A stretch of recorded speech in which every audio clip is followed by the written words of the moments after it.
సంవత్సరాల తరబడి ఎన్ని మందులు వాడినా మీ మోకాల నొప్పులు తగ్గట్లేదా? ప్రాణ పెయిన్ క్లినిక్ లో అత్యాధునిక చికిత్స. నమస్తే, నేను విజయ్. తెలుగుదేశం పార్టీ అలాగే కూటమి ప్రభుత్వం అధికారంలోకి వచ్చిన తర్వాత ఇప్పుడు ఒక్కసారిగా అధికారులందరూ కూడా గతంలో ఎవరైతే ఈ పార్టీలకు సంబంధించినటువంటి మహిళా నాయకులను అలాగే వారి అధినేతలకు సంబంధించినటువంటి కుటుంబ సభ్యులను టార్గెట్ చేస్తూ అసభ్య పదజాలంతో పోస్టులు పెట్టినటువంటి వారిపై పోలీసులు గురిపెట్టారు. అందులో భాగంగా వైఎస్ జగన్మోహన్ రెడ్డి సతీమణి వైఎస్ భారతిరెడ్డి వ్యక్తిగత సహాయకుడిగా ఉన్నటువంటి వర్రా రవీందర్ రెడ్డిని పోలీసులు అరెస్ట్ చేశారు. అనంతపురం కదిరి మధ్య ఇతన్ని అరెస్ట్ చేసినట్టుగా తెలుస్తోంది. గతంలో వర్రా రవీందర్ రెడ్డి దారుణంగా కొన్ని సంవత్సరాల పాటు వైఎస్ ఫ్యామిలీకి సంబంధించినటువంటి వ్యక్తులను కూడా టార్గెట్ చేస్తూ గతంలో వైఎస్ సునీతారెడ్డి, ఎవరైతే వైఎస్ వివేకానంద రెడ్డి కుమార్తె ఉన్నారో సునీతారెడ్డి, అలాగే జగన్మోహన్ రెడ్డి సోదరి షర్మిలారెడ్డిని కూడా అసభ్య పదజాలంతో మాట్లాడుతూ పోస్టులు చేశారు. గతంలో వీరిద్దరూ కూడా హైదరాబాద్లోని సైబర్ క్రైమ్ పోలీసులు కూడా ఫిర్యాదు చేశారు. అయితే ఆ తర్వాత తెలుగుదేశం పార్టీకి సంబంధించినటువంటి అధినేత చంద్రబాబు అలాగే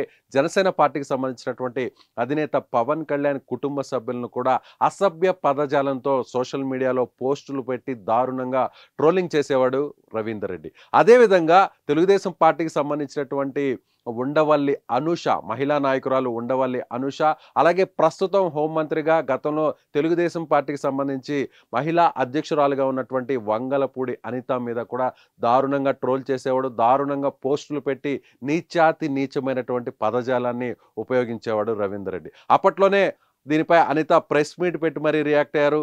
టైం ఎప్పుడు ఒకేలా ఉండదు, టైము తమకు కూడా కలిసి వస్తుంది, టైం వచ్చినప్పుడు మీ సంగతి చెబుతామంటూ కూడా గతంలోనే అనిత ప్రెస్ మీట్ పెట్టి మరీ రవీందర్ రెడ్డికి వార్నింగ్ ఇచ్చారు.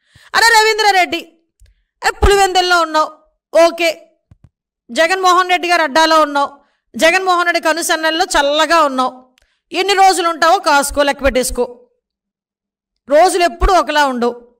నువ్వు రాసిన ప్రతి రాతకి, నువ్వు వాగిన ప్రతి వాగుడికి, నువ్వు పెట్టిన ప్రతి పోస్ట్కి, నువ్వు చేసిన ప్రతి షేర్కి కూడా నా కొడుక ఆలోచించుకో. దానికి సంబంధించిన క్లియర్ కట్గా పర్యవేశానం ఎలా ఉంటుందో నీకు ఇన్ ఫ్యూచర్లో తెలుస్తుంది. ఇన్ ఫ్యూచర్లో గ్యారంటీగా తెలుస్తుంది. అయితే సో ఇప్పుడు అదే అనిత మహిళా హోంమంత్రిగా, అంటే ఏపీకి సంబంధించినటువంటి హోంమంత్రిగా ఆమె ఎన్నికయ్యారు. హోంమంత్రిగా వచ్చిన కొన్ని రోజుల వ్యవధిలోనే రవీందర్ రెడ్డి అరెస్ట్ చేశారు.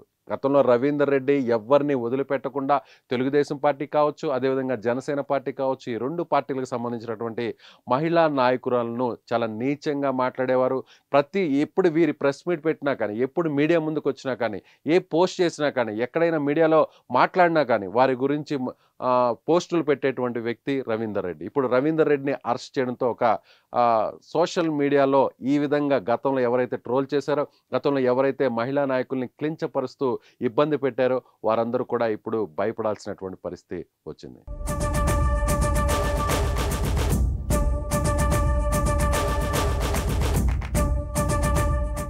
సుమన్ టీవీలో మీ పర్సనల్ అండ్ బిజినెస్ ప్రమోషన్స్ కోసం కింది నెంబర్కి కాంటాక్ట్ చేయండి.